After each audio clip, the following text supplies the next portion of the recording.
CNN President Donald Trump said Saturday he intends to allow the release of classified government documents about the assassination of President John F. Kennedy subject to the receipt of further information. Trump's tweet comes as he is staring down an October 26 deadline set in law by Congress mandating the public release of the still-secret documents including FBI and CIA files, barring any action by the president to block the release of certain documents.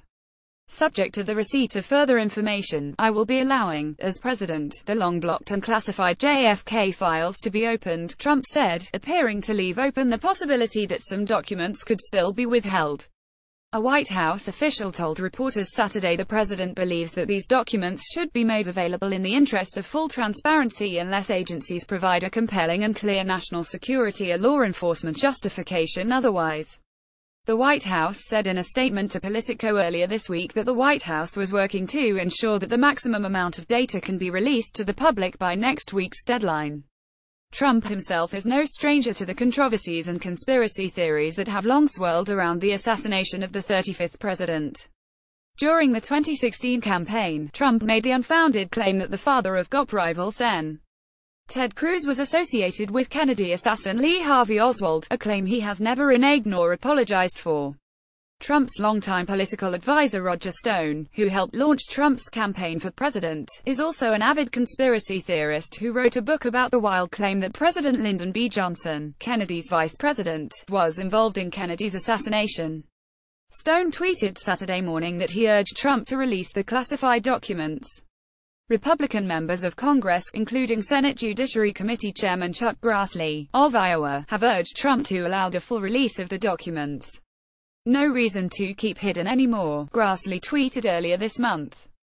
Time to let American PPL historians draw own conclusions.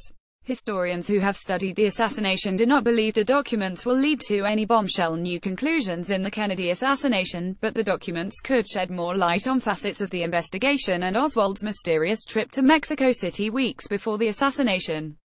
Some have expressed concerns that the documents could be embarrassing to Mexico and damaging to US-Mexico relations.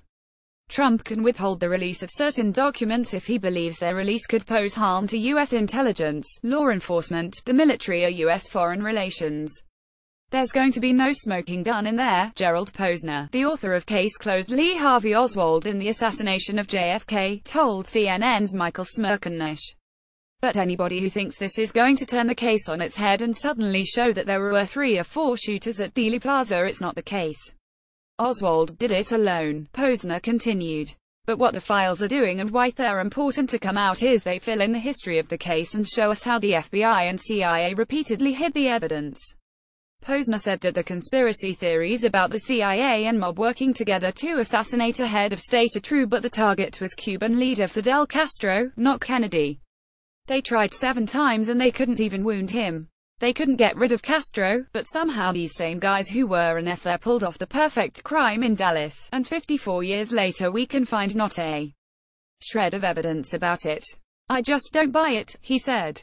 Ken Hughes, a presidential researcher at the University of Virginia's Miller Center, told CNN the files could shed light on the U.S. involvement in the attempts to assassinate Castro as well as the US-approved coup of South Vietnamese leader Ngo Dinh Diem in 1963. There's a lot for conventional historians, we non-conspiracy theorists, to look forward to, he said. CNN's Eric Levinson, Melissa Martani and Ali Malloy contributed to this report.